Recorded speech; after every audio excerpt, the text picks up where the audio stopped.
Nous parlons de Dieu au féminin. Vous remarquez que nous avons changé de studio. Nous sommes ici au hall du CNR TV par la magie de notre réalisation. Donc, réalisation tenue de main de maître par Ralph Okemba. Sonorisation Djaoumba et Mwembe. Tous sont là. L'équipe est grande. Tafarel Kaduto, Isis Onyangue, Roland Brice-Mayoulou, Thomas Serge Kivouélé, Chancel, Norji Miete. Ils sont bien nombreux ici. On a beaucoup d'invités. Nous avons aussi un sénateur. C'est un professeur qui est dans nos murs. Il est là, on va le recevoir. C'est le professeur Miona. Et j'ai aussi aperçu, puisque je suis dans le hall, j'ai aperçu Maître Ouaka. Il est vêtu d'un basin bleu. Ça sera grave aujourd'hui. Alors, nous parlons de Dieu au féminin avec le pasteur Mbota et le pasteur Kinchuki.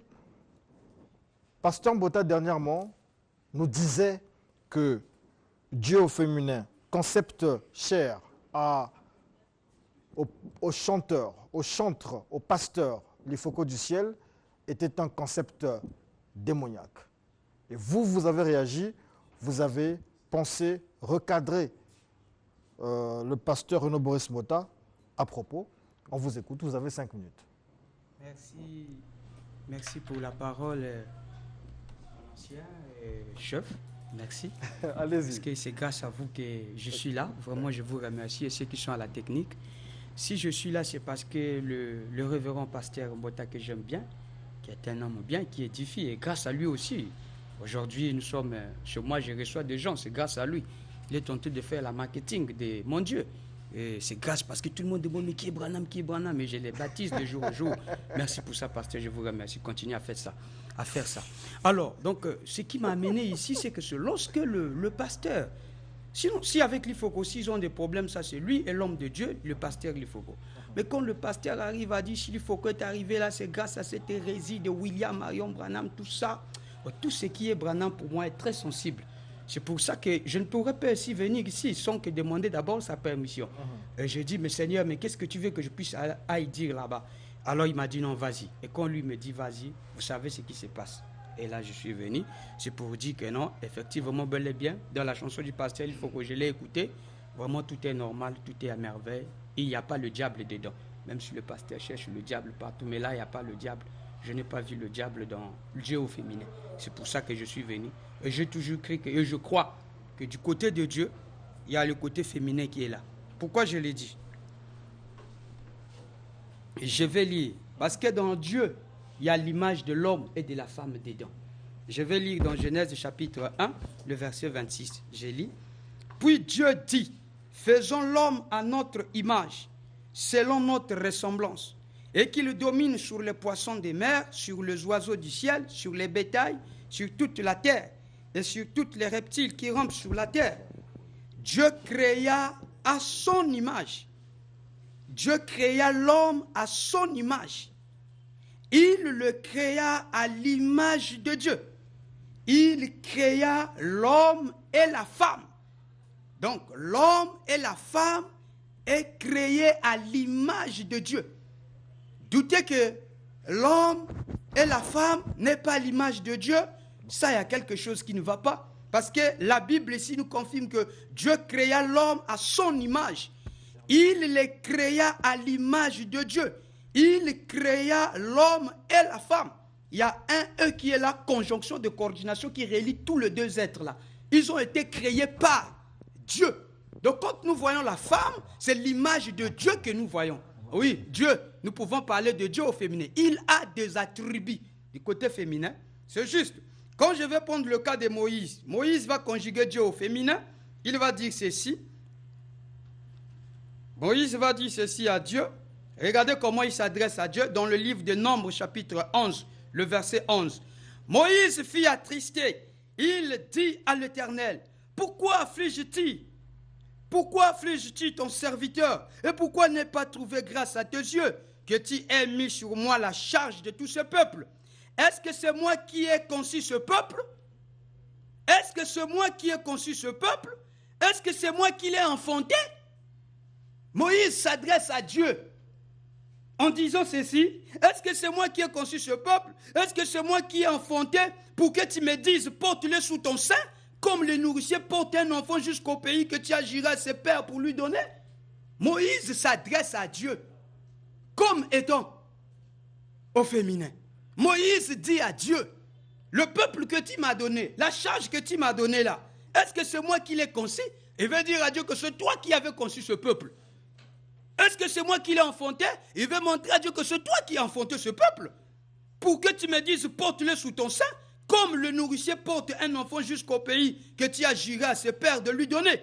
Donc jusque-là, je vois déjà avec deux options. Dieu créa l'homme à son image, il les créa homme et femme. Donc quand on voit la femme, c'est une partie de Dieu. Parce que Dieu, en lui, le côté féminin, ça on ne peut pas enlever ça. Il les créa, il les créa. Je rejoue encore là où j'étais là. Je rejoue encore les Écritures. Il dit, Dieu créa l'homme, Genèse 1, le verset 27, Dieu créa l'homme à son image. Il le créa à l'image de Dieu. Il créa l'homme et la femme. Merci. Merci beaucoup. Et je salue encore une fois de plus tous les téléspectateurs. Et je crois que c'est un moment précieux, un précieux dimanche, un merveilleux dimanche. Dieu au féminin. Je l'ai dit tantôt, je crois dans l'entretien, j'aurais souhaité que ce soit l'Ifoko lui-même qui soit là, afin de répondre de ses propos. Et je vois que c'est Kentucky qui est venu pour défendre son Dieu, Branham, que je crois d'abord être un faux prophète, l'homme le plus confus de l'histoire. Je les ai suivis parler du 7e sceau ici. Je les reprendrai quand il finira avec le sceau pour leur montrer que Branham était un véritable aventurier. Et s'il vous a envoyé ce matin, je crois qu'il va regretter de vous avoir fait venir. Faisons l'homme à notre image. C'est Elohim qui parle dans la Bible. Il prend une décision, il dit, la Bible dit, Genèse 1, 26 à 27, vous allez bien regarder cette tournure. La Bible dit, puis Dieu dit, faisons l'homme, il précise, faisons l'homme à notre image. Il ne dit pas faisons l'homme et la femme à notre image. Faisons l'homme à notre image. Il s'adresse aux êtres qui sont avec lui, qui ont été créés avant l'homme. Donc ces êtres-là sont aussi à l'image de Dieu. Nous allons découvrir ces êtres-là et nous saurons de quel genre appartiennent ces êtres, s'ils sont mâles ou femelles. Faisons l'homme à notre image, selon notre ressemblance, et qu'il domine sur les poissons de la mer, sur les oiseaux du ciel, sur le bétail, sur toute la terre, et sur tous les reptiles qui rampent sur la terre. Verset 27. Dieu créa l'homme à son image, virgule. Il le créa. Pas ils le créèrent. Il le créa. À l'image de Dieu. Il créa qui? L'homme. Analyse logique simple. Il créa l'homme et la femme. On a une virgule. Il créa l'homme et la femme. Donc le fait qu'on mentionne que la femme fût créée ne signifie pas qu'elle était créée à l'image du Créateur. Puisque les animaux étaient aussi créés. Tous ces êtres étaient créés. Mais dans le cas de la femme, il n'y a pas une précision de l'image. Et j'aimerais vous faire comprendre une chose. La femme a été créée pour être une aide à l'homme, semblable à lui-même, afin de se reproduire, de se multiplier. Elle était faite, la Bible précise que l'homme est à l'image de Dieu, mais la femme a été faite, créée pour la gloire de l'homme. Donc il n'y a pas ici un verset de base. Déjà là, sur le verset de base en intro, vous avez échoué. Parce que ça, c'est une pensée kabbalistique qui dit que Dieu a deux aspects. Il a l'aspect mâle, il a l'aspect femelle. Et du coup, vous vous retrouvez comme verset de base. Genèse 1, verset 6, pour dire que Dieu créa l'homme à son image, à sa ressemblance. Mais une fois qu'il a créé, on voit un être mâle et un être femelle. Donc ça veut dire que Dieu est en même temps homme et il est en même temps femme et que les deux êtres mis ensemble constituent la personne de Dieu. Ce qui est archi faux. Alors, quels sont les êtres qui ont concouru ou qui ont assisté à la création avant que l'Assemblée ne puisse décréter « créons l'homme » ou « faisons l'homme à notre image ». Et vous allez remarquer ici que ces êtres qui sont là, ce sont des anges. Et j'aimerais vous apprendre ici que les anges ont été créés à partir de la lumière divine et cette particularité leur donne le droit à la filiation divine. Et selon la Bible, Job 38, verset 7 dit « Alors que les étoiles du matin éclataient en chant d'allégresse et que tous les fils de Dieu poussaient des cris de joie. Job 1,6 dit, « Or, les fils de Dieu virent que vers un jour se présenter devant l'Éternel, et Satan vint aussi au milieu d'eux. » Et dans Jude, quand nous prenons d'abord le psaume 89, verset 7, la Bible dit, « Car qui dans le ciel peut se comparer à l'Éternel, qui est semblable à toi parmi les fils de Dieu. » Donc, ces êtres qui sont là avec le Créateur, ce sont ses fils, pas des filles. Vous n'allez pas trouver ici une expression fille de Dieu dans la Bible.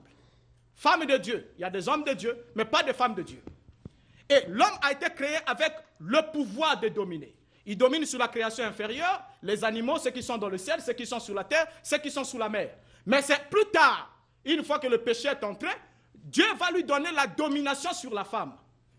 Il dit que ton mari dominera sur toi. Tes désirs se porteront vers lui, mais il dominera sur toi. Donc l'homme est un être mâle, de genre mâle, à l'image du Créateur, et doit avoir la domination. Donc au ciel déjà, il n'y a pas des êtres femelles, il n'y a pas des anges femmes.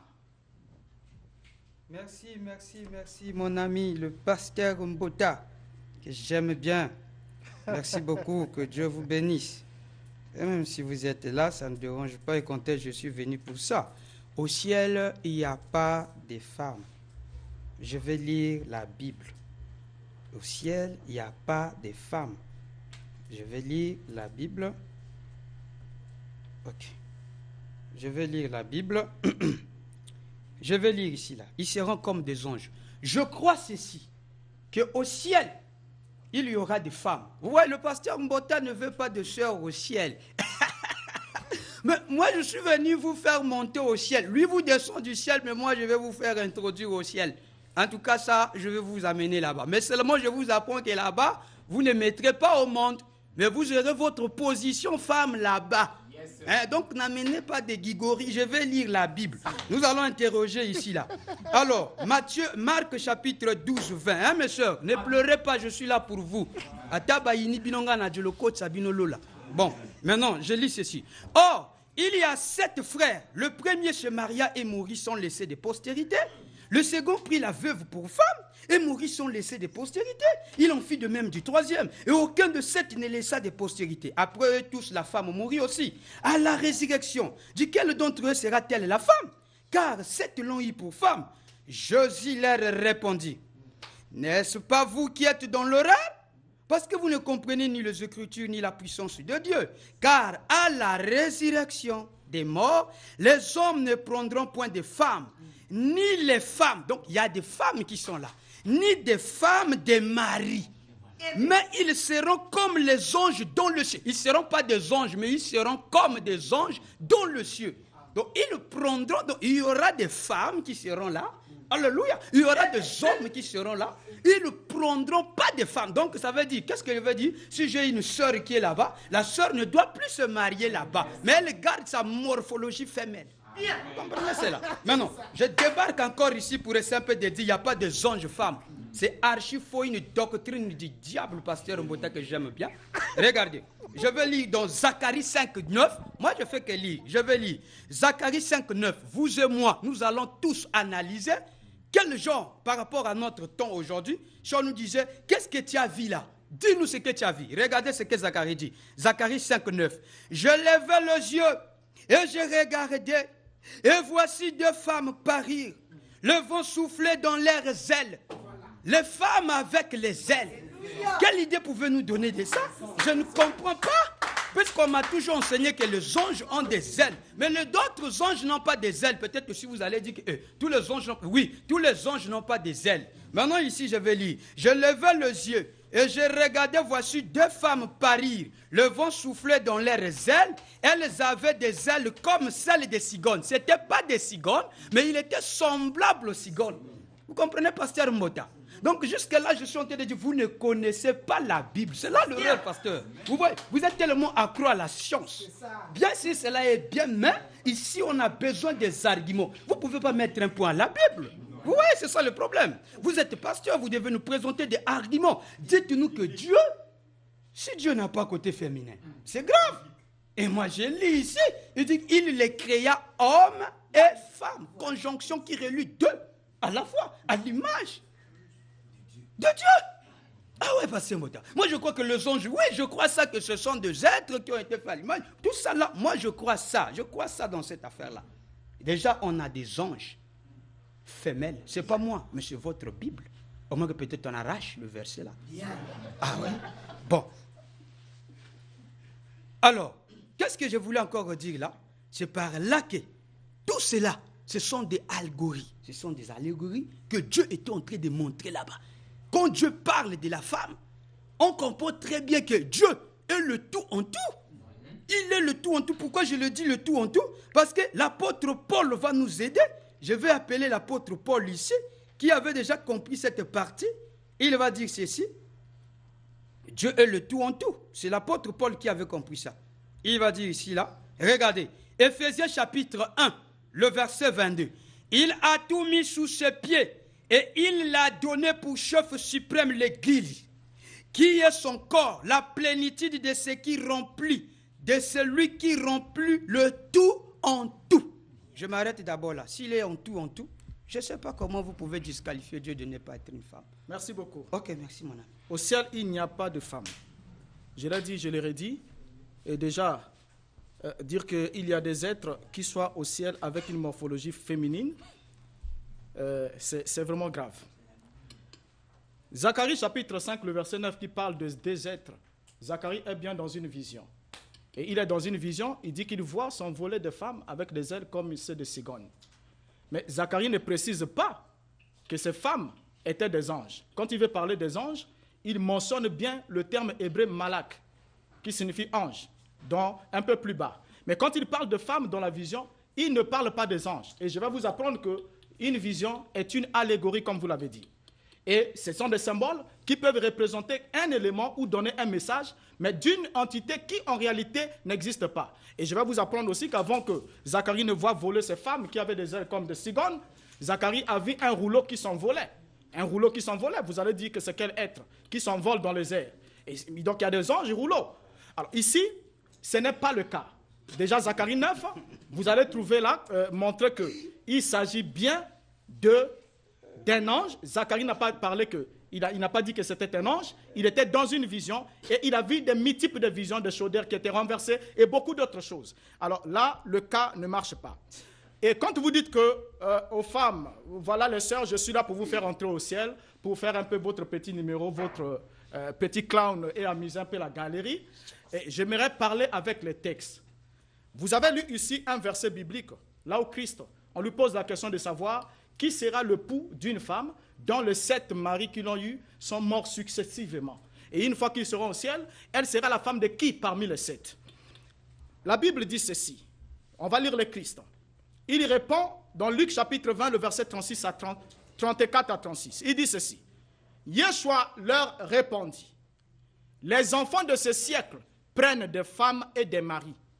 Mais ceux qui seront trouvés dignes d'avoir part au siècle à venir et à la résurrection des morts ne prendront ni femme ni mari. Pourquoi? Il explique la raison. Car ils ne pourront plus mourir.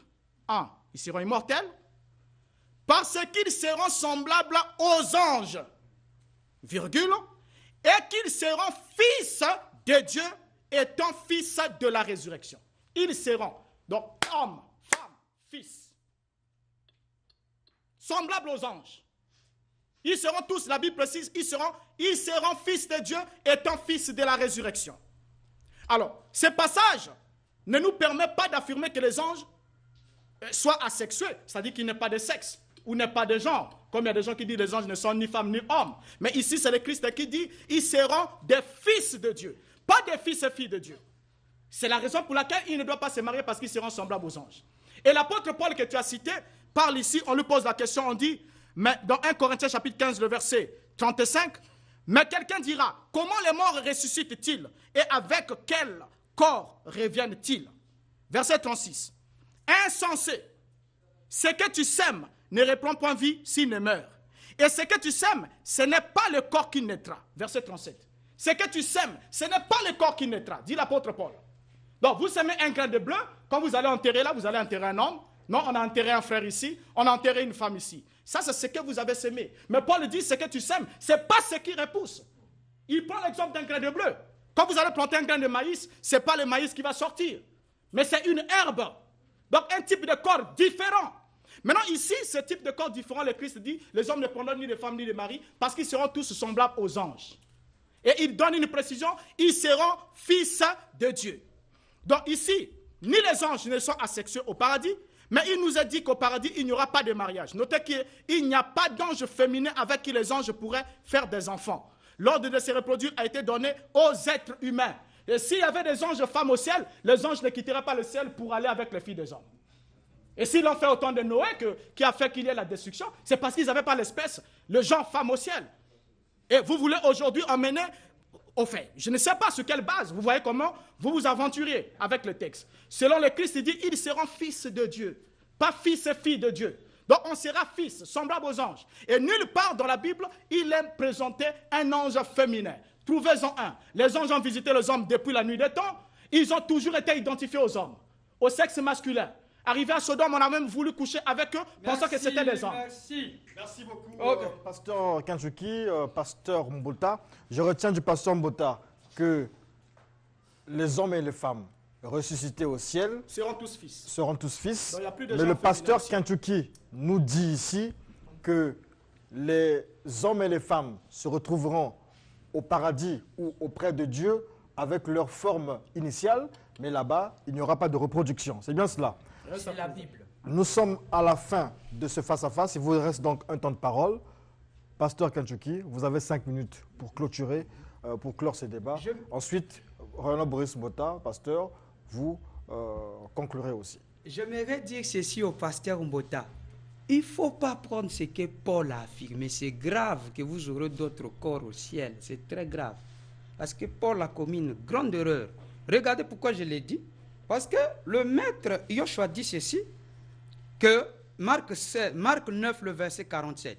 Et si ton œil est pour toi une occasion de chute, arrache-le. Mieux vaut pour toi d'entrer dans le royaume de Dieu n'ayant qu'un œil que d'avoir des yeux.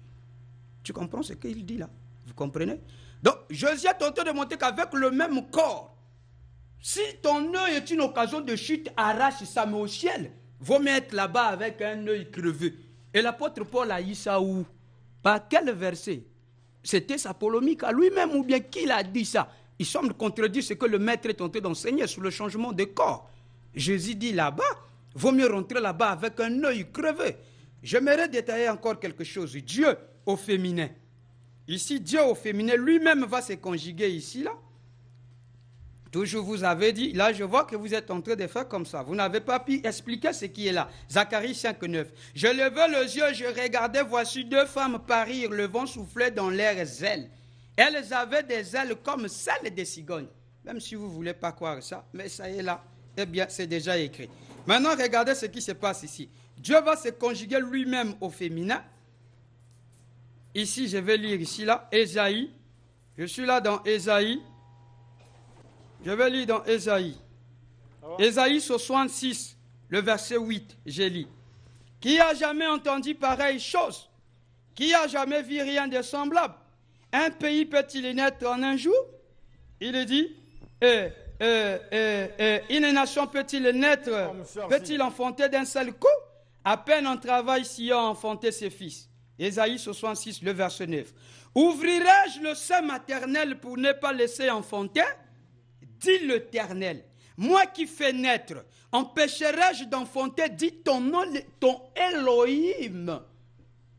Qui sera-t-il pour empêcher que Elohim, qu'il soit, comment tout ça? Bon, attends un peu. Quand tu vas nous dire que non, Dieu était un homme, comment tu es en train de placer cela? Déjà ici, Osée est en train de dire ici, là, Osée va nous montrer quelque chose ici, là.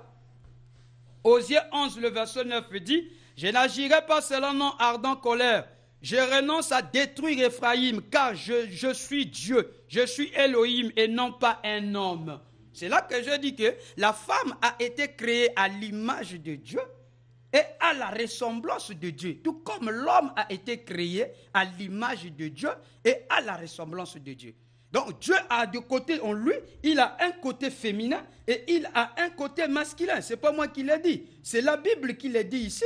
Donc ici là, comme je vais le lire ici là, comme je dis, la Bible a bien et bien démontré par Dieu lui-même qui devait enfanter, et Dieu qui est ici, qui est en train de parler ici. Ésaïe 49, le verset 14 va dire, Sion disait, l'Éternel m'a abandonné, le Seigneur m'oublie. Une femme oublie-t-elle l'enfant qu'elle allait? N'a-t-elle pas pitié des fruits de ses entrailles? Quand elle oublierait, moi je n'oublierai point. Donc il prend toujours le côté féminin. Ça c'est toujours lui qui se conjugue toujours au côté féminin. Il est dit ici là, dans Ésaïe, je vais lire Ésaïe 66, le verset 12. Car ainsi par l'Éternel, voici je dirigerai vers elle la paix comme une fleuve et la gloire des nations comme un torrent débordant. Vous serez allaités, vous serez portés sous les bras, caressés sur les genoux. Comme un homme que sa mère console, ainsi je vous consolerai. Donc le vrai consolateur, c'est Dieu qui est ma mère. Alléluia. Là, je reconfirme encore. David qualifie toujours Dieu de sa mère. Puis Psaume 131, verset 1. Cantique des grès de David. Éternel, je n'ai ni cœur, ni sonfle. Je n'ai ni cœur qui sonfle, ni des regards d'autant. Je ne m'occupe pas de choses trop grandes et trop élevées pour moi. Loin de là, j'ai l'âme calme et tranquille, comme un enfant sévré qui est auprès de sa mère. J'ai l'âme comme un enfant sévré. Israël, mets ton espoir en l'Éternel dès maintenant et à jamais. Toujours là, Dieu au féminin. David est en train de montrer là Dieu au féminin. Quand le Christ Jésus arrive, il était en train de comparaître Dieu à une femme qui avait perdu sa drachme, qui était en train de chercher sa drachme et qu'il a trouvé la drachme. Ok. Merci. Et je crois que Branham s'est trompé aujourd'hui. Il ne vous a pas donné ce qu'il fallait. Je vous l'ai dit, on ne doit pas s'amuser avec les choses. Et vous avez compris ici que vous avez pris Paul, quand je vous ramène Paul, vous traitez Paul de tout. Je vous ai amené Yeshua Mashiach qui dit au ciel, ils seront fils de Dieu. C'est écrit dans la Bible, vous la lisez. Alors, je vais d'abord revenir sur Zacharie 5.9 pour dire que d'abord tu es en contradiction avec ton Dieu qui est un véritable aventurier, Branham, qui au début ne croyait pas que les anges avaient des ailes. Et d'abord, je le crois aussi sur ce même point, sur ce point de vue, je partage le même point de vue que Branham. Je ne crois pas que les anges aient des ailes. Les anges ne sont pas des êtres ailés, contrairement aux chérubins et aux séraphins qui sont des êtres qui œuvrent autour du trône. Chaque fois qu'un ange traverse l'espace humain, la dimension du temps, ils ne descendent jamais avec des ailes. Vous n'allez pas trouver un seul verset dans la Bible, allez refaire le travail et les recherches. Vous ne verrez jamais un ange descendre sur la terre avec des ailes, même dans une vision. Les anges ne sont pas ailés. Ceux qui ont rencontré des anges, ils disaient avoir rencontré des hommes qui avaient l'apparence naturelle. Et dans Hébreu, il a dit exercer l'hospitalité avec tous, Hébreu 13, car il y en a qui ont reçu des anges sans le savoir. Donc si les anges venaient chez les gens, ils peuvent venir chez vous, c'est un être humain normal. Donc ici, là, pour dire que les anges ont des ailes, c'est une bêtise absolue. Et je vais lire le prophète Branham, ton prophète, en fait ton Dieu, qui dit ceci. Israël dans la mer Rouge, première partie, prêché le 26 mars 53, paragraphe 15. Je pensais souvent, maman me racontait souvent, excusez-moi maman, c'est avant que tu en saches mieux toi aussi, que nous aurions des ailes et volerions là-haut. Vous savez, eh bien, j'aime manger, boire, serrer la main des gens et communier. Je me disais, oh là là, ce serait fini. Alors, oh non, j'ai compris que Dieu n'a pas du tout fait un ange. J'ai compris que Dieu ne m'a pas du tout fait un ange. Il m'a créé un homme. Et je serai toujours un homme et jamais un ange. C'est une erreur. Dieu a des anges, c'est sûr. Il a créé des anges. Et il a créé des chérubins portant des ailes. Et il a créé des anges sans ailes. Ça, c'est William Branham. Ça, c'était en 1953, avant qu'il invente l'histoire de l'apparition du nuage qui a été formé par des ailes des anges. Ici, Branham dit que Dieu a créé des anges sans ailes. Et dans toute la Bible, les anges qui viennent sur la terre n'ont jamais eu de ailes. Mais les anges qui ont visité Branham dans sa vision mythique, fabriquée le 28 février 63, que vous ne voulez pas répandre, sont venus avec des ailes. Alors, donc vous voyez ici déjà que ça ne marche pas du tout. Alors, dit que j'ai dit que Dieu est un homme. Non, j'ai dit ici, il est du genre masculin. Et ses enfants sont des fils, ce sont des anges. Et Yeshua dans la Bible dit, n'appelez personne sur la terre votre père. Car vous avez un seul qui est votre père, c'est celui qui est aux cieux. Et Yeshua ne nous a jamais parlé d'une mère divine. Et laissez-moi vous dire que la mère divine qui est aux cieux, c'est Isis. Isis qui est considérée comme étant la mère de toutes les divinités, et que même les francs-maçons tirés de la Kabbale ont puisé cette divinité. Ils ont dit, puisque Isis est la mère de toutes les divinités, alors Yahvé, le Dieu des Hébreux, étant un Dieu engendré par Isis, alors nous ne pouvons pas adorer Yahvé, ni qui que ce soit, mais nous adorons la mère, celle qui a engendré toutes ces divinités. Et c'est ce qui fait que les francs-maçons adorent Isis. Et c'est ce qui fait que certaines églises où les pasteurs sont des francs-maçons invoquent la Shekinah, qui est une attribut féminine de la divinité, qui est la même divinité mensongère. Mais je vous apprends que, selon la Bible hébraïque, la divinité féminine a été un adversaire de Yahvé. Et c'est ce que vous ignorez, ce que vous semblez ne pas vouloir comprendre. Et ici, je vais lire une petite partie de la déclaration d'Isis qui est adorée.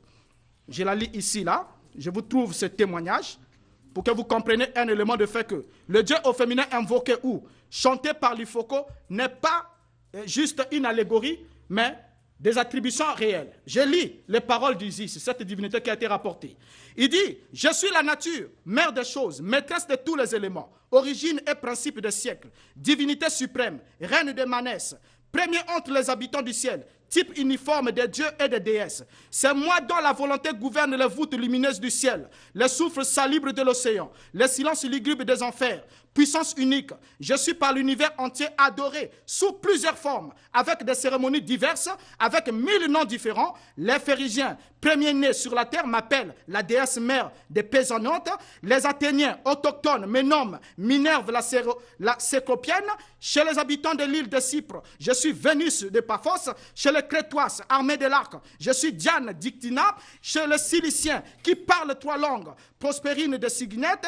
Chez les habitants d'Élésis, l'antique Cérès, et les uns m'appellent Giron, d'autres Bélone, ceux de Ercarte. Donc elle continue ensuite, elle donne tous ces noms et ces attributs qui lui sont donnés. Donc Shekinah, qui est invoqué dans les églises dites chrétiennes, c'est un démon, c'est une divinité féminine qui est en opposition avec Yahvé, et c'est un culte de démons que vous enseignez. Merci Dieu beaucoup, n'est pas une femme. pasteur Renaud Boris Mbota. Merci au pasteur Paul Quintuquin.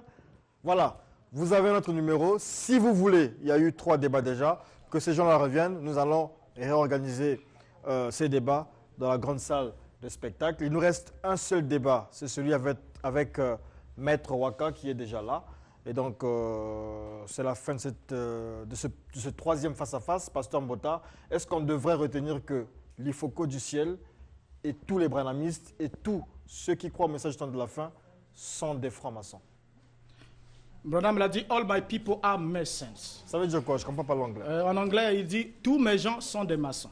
Tous ces gens, c'est-à-dire Tous les gens mes de sa gens, maison? ça dit ceux qui appartiennent à Branham, Ah, d'accord. sont des maçons. C'est une déclaration Pasteur qui ne peut Quintuquin, pas changer que ce banc. est-ce que vous, les branhamistes et les autres qui croient au message du prophète Branham, vous êtes aussi des maçons, des francs-maçons? Pour ça, vraiment, c'est compliqué. Le pasteur Mbota voit le diable partout. Ah, d'accord. Lui, le diable est partout. Vous avez vu ce qu'il a lu là? Ce n'est même pas des versets bibliques. Hein. Toujours des recherches dans l'Internet. C'est ce qui est grave. Un pasteur, mais tu dois être en mesure de donner des arguments. Hein? Isis, là, c'est ton Dieu. Hein? Tiens, mais c'est comme Nous avons Isis et Nyangé ici. Hein. Isis et Nyangé, il faut laisser tes recherches. Lucas Bisso Bible, vieux. Lucas Kababora Bible. Merci. Merci beaucoup, c'était le face-à-face. C'était le face-à-face.